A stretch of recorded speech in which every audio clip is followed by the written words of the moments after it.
আমরা সবসময়ই অনেক ভালো কিছু পাওয়ার প্রত্যাশায় থাকি, কিন্তু বেশিরভাগ সময়ই আমরা তা পাই না। তখন আমরা হতাশ হয়ে পড়ি, শুধু একটাই জিনিসের প্রত্যাশায় বসে থাকি, সুদিন কবে আসবে। কিন্তু সুদিন আসার সেই প্রত্যাশাও আমাদের ব্যর্থ হয়ে যায়। তাহলে সেই সুদিন কি আর কখনোই আসবে না? চলুন একটি ছোট্ট গল্পের মধ্য দিয়েই আজ আমরা জানব সুদিন কবে আসবে। এক ব্যক্তি ছিলেন, কিন্তু মানসিকভাবে তিনি ছিলেন অত্যন্ত দুঃখী। তিনি যা চাইতেন তা পেতেন না। এমন অবস্থায় তিনি এক সাধু বাবার কাছে গেলেন এবং বললেন, বাবা, আমি যা চাই তার কিছুই পাই না। ভেবেছিলাম চাকরি পেয়ে বাবাকে একটি সুন্দর ছোট্ট বাড়ি উপহার দেব, কিন্তু তা আর হলো না। আমি চাকরি পাওয়ার আগেই বাবা মারা গেলেন। ভেবেছিলাম এবছর পরিবারকে নিয়ে একটু ছুটি কাটাতে যাব, কিন্তু ছেলে মেয়ের পড়াশোনার খরচ এত বেড়ে গেছে, সেটাও আর হবে না। প্রতিদিন ভোরে উঠি, বাড়ি থেকে বেরিয়ে পড়ি, আবার রাতে বাড়ি ফিরি। সপ্তাহে একদিন ছুটি পাই, সেটাও সমস্ত সপ্তাহের ঘুম পরিপূর্ণ করতে করতেই কেটে যায়। আমার জীবনে তাহলে কি আর কখনোই সুন্দর দিন আসবে না? কখনোই কি আমি আমার অপূর্ণ ইচ্ছাগুলো পূর্ণ করতে পারবো না?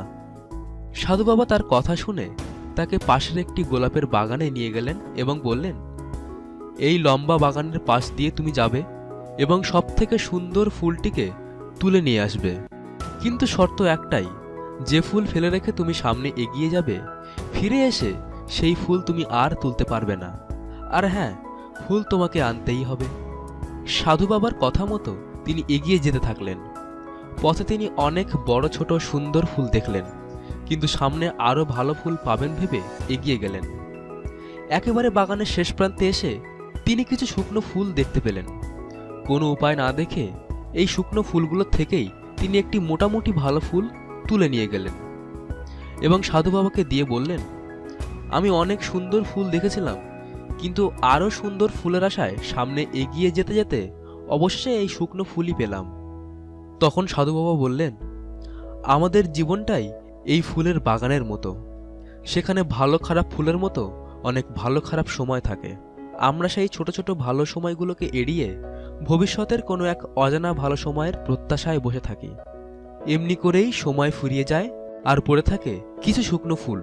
আমরা আমাদের ফেলে আসা অতীতেও আর ফিরতে পারি না। শুধু জীবনের লক্ষ্যকে নয়, আমাদের উচিত চলার পথের ছোট ছোট মুহূর্তগুলিকে উপভোগ করার। সেলিব্রেট করতে হবে জীবনে ছোট বড় খুশিকে। তাহলেই তো আমরা এক সুন্দর জীবন যাপন করতে পারবো। সো বন্ধুরা, ভিডিওটি কেমন লাগলো আমায় কমেন্টে জানান, আর অবশ্যই ভিডিওটি আপনার বন্ধুদের সাথে শেয়ার করতে ভুলবেন না। ধন্যবাদ।